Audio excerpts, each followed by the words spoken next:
Hey folks, welcome to another Inside the Mix music production tutorial video. So in this short music production tutorial, I'm going to go through the process of creating, sound designing a basic synth pad. Now for this, I'm going to be using pigments. So that's Arturia pigments. The processes that I use in this video, you can apply in pretty much any VST soft synth, to be honest. But yeah, as I say, I'm going to be using pigments for this one. So let's dive in. Okay, so to start with, what I have is I'm using Logic Pro. So I did a bit of digging around. I found this harp sample and it's at 70 BPM and this is in the key of A minor. So this is what the harp sample sounds like.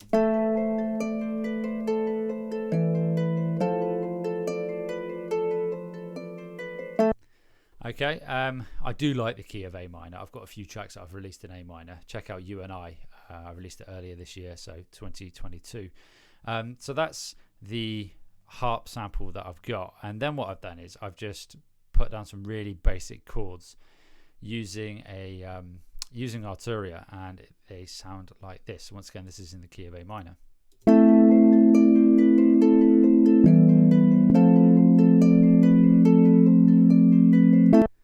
Okay, so what I've got here is I'm using pigments, as I say. And what I've done is I've reset it to the new preset. So it's just essentially a basic waveform. So to create a synth pad, generally what I'll do is I'll lay down some chords as I've done there. And what I'll do is start playing around with some waveforms. So once again, you can do this in any synthesizer. So I'm going to look for, let's look for a sawtooth. I do like a sawtooth, a bit of subtractive synthesis. So let's go with, try the Ultra Saw and see how that sounds. Dial it down a bit. Okay, so it's kind of getting to the sound that we want. So what I'll then do is for this, I'll then move over to the filter section and use a cutoff and then get rid of some of those high frequencies.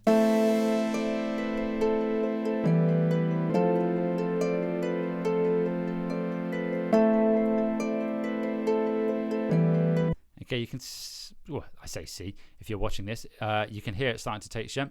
So what I'll then do is I'll probably add a bit of resonance to just that cutoff frequency.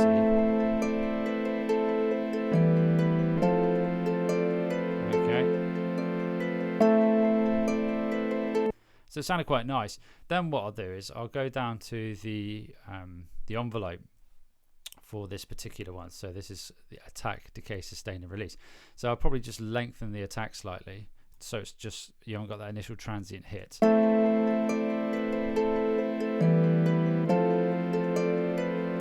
Okay, and let's lengthen that a bit. So I'm gonna add a bit more in terms of decay. Okay. The beauty with the envelope is, and if you're doing this, you've got the BPM set, is you can time the attack and decay and sustain and release to the track. So you can play around with these settings.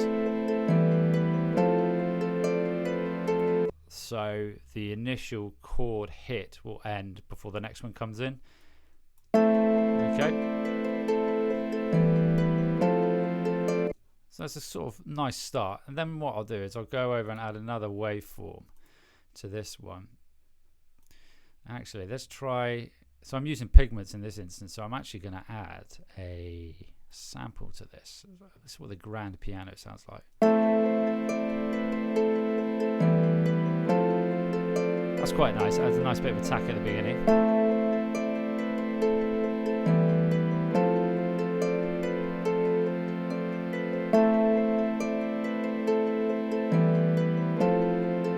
Okay, so it's getting there.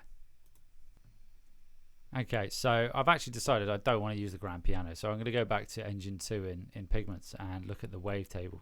In fact, I'm going to look at the analog waveforms available to me. So let's see what we have here. So I've got the basics. So you've got a sine wave, you've got a square wave, sawtooth, and let's see what we have.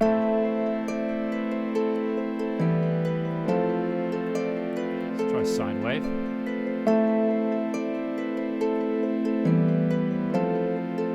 Rounds it out a bit. Not too sure on that one. So let's go wavetable. Let's go back to the wavetable. I think these ones are they have more sonic richness to them. So basic waveforms, let's go with synthesizers, and I want to find a nice, I do like a square wave, so let's find a decent square wave. Okay, so in this instance, what I've actually opted for is sort of a lo-fi sine sort of triangle wave, and it adds a bit more sort of roundness and bottom end to this wave. Okay, so let's stick with that. I'm happy with the decay and the envelope. Bring back that cutoff a bit. Okay, sounding good. Okay, so another little trick I like to do when I'm creating these synths is I've got the fine tune module, so not coarse, fine tune on this one. And I like to get an LFO and I will start to oscillate the fine tuning of this one here. So I've got it synced to the BPM of the track, and I've got it set to 1/8. And it's only a really subtle oscillation, but it kind of adds like an analog saturation is probably the wrong word, but an analog sort of character with it, with that fluctuation. So you can sort of hear it. If I bring down the rate, you can hear it fluctuating slightly with that fine tuning. So I set it to 1/8 or 1/16 to add a bit of movement to the pad. Okay, so next what I look at here are some effects. So that's just a really basic pad now. So let's go to some effects. So I'll probably, what I will do is add some reverb. So I'm using the reverb built into Pigments for this one. So let's go with a nice cathedral. That's probably too big.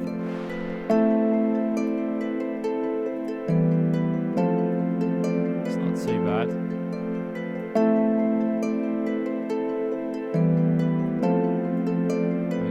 So delay, I'll turn the delay off for now. And what I also like to do, if it has it here, it's got distortion, but I like to add saturation. So in this instance, let's try some distortion, see what that sounds like.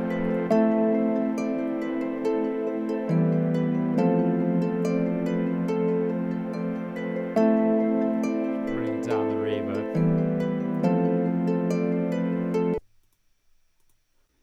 Okay, so what I'm now going to add, I'm going to add the delay back in actually, and I found this reflection which sounds quite nice. It's like a ping pong sort of effect.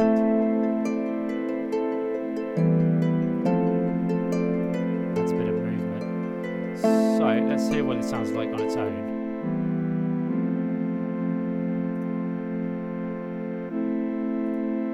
Kind of like a church organ sort of sound.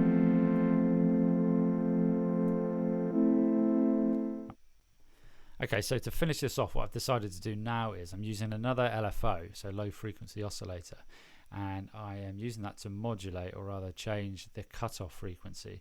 So I've got it synced, and this time I'm using 2:1 on this one. So what this does is, what you'll hear now if I play it.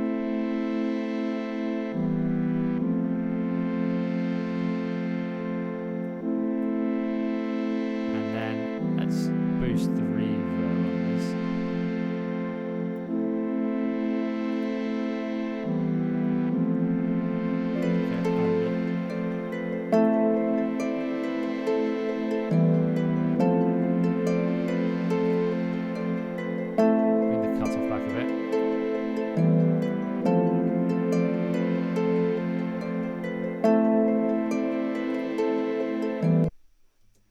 There we go. So that's just a really basic run through of how I would start designing a pad. There are a lot more. There is a lot more that you can do to this in order to create a pad sound.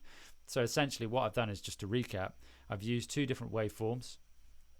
I've added some frequency modulation using an LFO. So I've got the cutoff being modulated, I've got the fine tuning being modulated as well, and then obviously fine tuning the attack or the decay, sustain and release on the envelope. So there we go. Give it a go. Some things to think about in your own productions if you are designing from scratch or you've never done it before. As I say, these tips can be used and these techniques can be used in other soft synthesizer VSTs. So if you've enjoyed this video, please do subscribe if you are watching this on YouTube. If you are listening to this on the Inside the Mix podcast, please do also follow and subscribe to the podcast, and look out for the next episode.